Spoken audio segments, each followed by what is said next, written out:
O futebol é uma paixão na minha vida, né? E também se transforma em agenda de pesquisa, né? O futebol, sobretudo a partir da Revolução de 30, com a derrota da velha república oligárquica e o triunfo de uma agenda que era de unificação nacional em torno de um Estado central, quer dizer, o futebol ele se transformou num canal de criação de identidade e consolidação de uma identidade nacional. Quer dizer, era o simulacro da guerra, quer dizer, a guerra entre Estados, que na Europa era a violência aberta e desenfreada entre os Estados. Quer dizer, o futebol, como diz um sociólogo importante, Norbert Elias, ele é a violência rotinizada num território demarcado com regras, né? Então, aliás, foi o que aconteceu com o futebol. O futebol antigamente era um vale-tudo, né? Parecia um vale-tudo. Quer dizer, ele foi sendo codificado em regras que organizaram a violência com regras que a disciplinava e coibia dentro do território do campo. Então, no caso dos países da América Latina, e em particular do Brasil, na ausência de maiores guerras com países vizinhos, né, a não ser a Guerra do Paraguai em meados do século XIX, mas o futebol foi o canal, eu diria talvez o canal principal da consolidação da identidade nacional brasileira. Quer dizer, o simulacro da guerra foi transposto para o campo. O campo de batalha se transformou no campo, no relvado, né, da disputa do jogo de futebol, e a ideia de identidade cada vez mais construída a partir dessa prática e da valorização do futebol.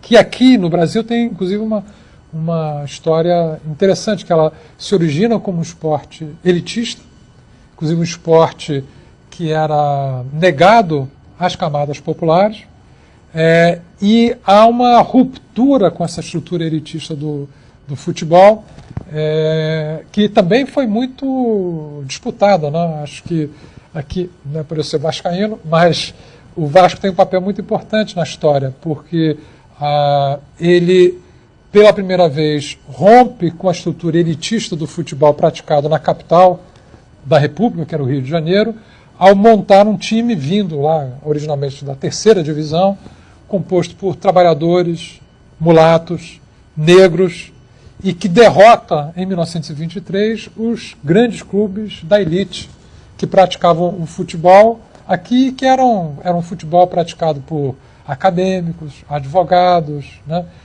engenheiros, pessoas de posse, né? E há, diante dessa ascensão, uma reação violenta por parte desses clubes elitistas que, inclusive, procuram constituir uma nova liga com um estatuto que é o preconceito materializado. O estatuto proibia qualquer trabalhador braçal da prática do futebol. Qualquer trabalhador que dependesse do trabalho físico para sobreviver estava excluído da prática do esporte. Qualquer trabalhador que recebesse gorjeta na sua função estava excluído da prática do esporte. Qualquer indivíduo analfabeto estava excluído da prática do esporte. Evidentemente, a taxa de analfabetismo entre a população pobre do Rio de Janeiro e do Brasil, na época, era gigantesca. E isso tudo eivado para além do preconceito social, do preconceito racial, né? Evidentemente, que era o futebol de elite praticado por brancos, não tolerou naquele momento ser derrotado por uma equipe de origem popular, cuja maioria dos atletas era de negros e mulatos, né? E, portanto, todas essas restrições sociais tinham um forte componente de discriminação social e racial. Então, isso se tentou impingir ao Vasco, em 1924, a aceitação desse estatuto preconceituoso, né, social e racialmente, e o Vasco não aceitou. Isso gerou uma ruptura na Liga de Futebol do Rio de Janeiro. Os clubes de elite achando que isso determinaria o fracasso da Liga, que aceitava trabalhadores na prática do esporte, e ocorreu o oposto. Quer dizer, houve uma tal democratização do esporte e da torcida no esporte, né? Porque antigamente estava restrito às famílias de bem, né?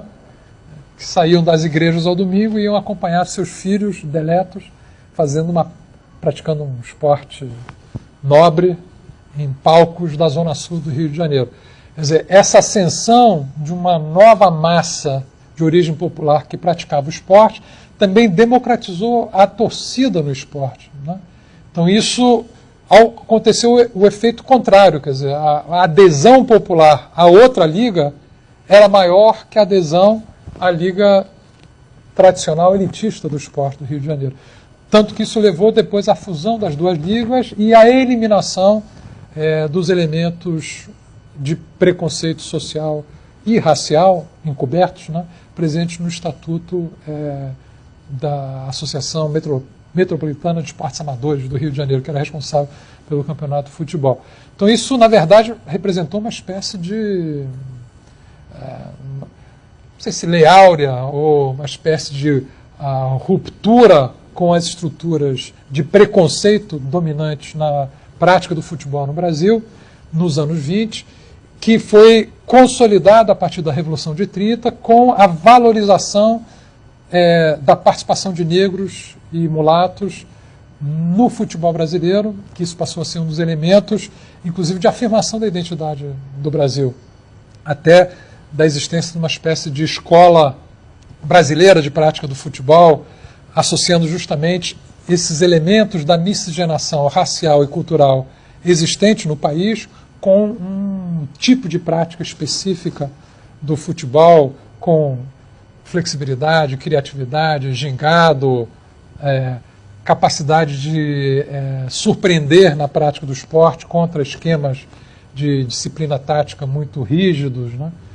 Então, isso se tornou um elemento de construção da identidade nacional, associado ao futebol, e, portanto, vocês vejam que é um tema de paixão também, que é o futebol, ele se presta também a uma agenda de pesquisa muito importante, e acho que no nosso caso é fato, que o futebol foi um dos elementos da construção da identidade nacional brasileira. Tiveram que recuar em 25, reunificaram, eliminando do Estatuto esses artigos que eram de preconceito social explícito e racial implícito. Mas introduziram uma outra exigência, porque aí, em seguida, disseram que o Vasco seria excluído da Liga, da Associação Metropolitana de Esportes Amadores, com seus jogadores negros e mulatos e trabalhadores, porque não possui um estado apropriado para a prática do futebol. Então, o que é que foi feito na época? Foi feita uma campanha de arrecadação popular, né, sem qualquer apoio oficial do Estado, né, mesmo porque o Estado, na época, a República Velha, não era exatamente o Estado de origem popular ou de viés ou de orientação popular, e se negou, por exemplo, no mesmo período foi construído o Jockey aqui, com amplos recursos públicos, né, para a construção do Jockey Clube. No caso da construção de São Januário, que foi a resposta dada, foi uma campanha de mobilização popular, arrecadação popular de fundos, sem qualquer ajuda pública, né? E gerou, com isso, construiu-se o que era, na época em que foi inaugurado, o maior estádio de futebol da América do Sul, né? Na época, como resposta à suposta inexistência de um Estado que pudesse manter um clube de origem popular num esporte que era basicamente de elite. Então, isso foi um segundo round, digamos assim, dessa luta contra o preconceito social e racial no esporte brasileiro. Então, tudo isso antes da Revolução de 30, porque a Revolução de 30, digamos assim, sacramenta isso e incorpora essa dimensão de valorização da miscigenação, valorização da inclusão social na chave da época, né? Isso visto, valorização da integração do país. Então, isso foram elementos precursores de uma ruptura política e social que veio em seguida da Revolução de 30 no Brasil. Quem pesquisa essa história é uma história bonita, né?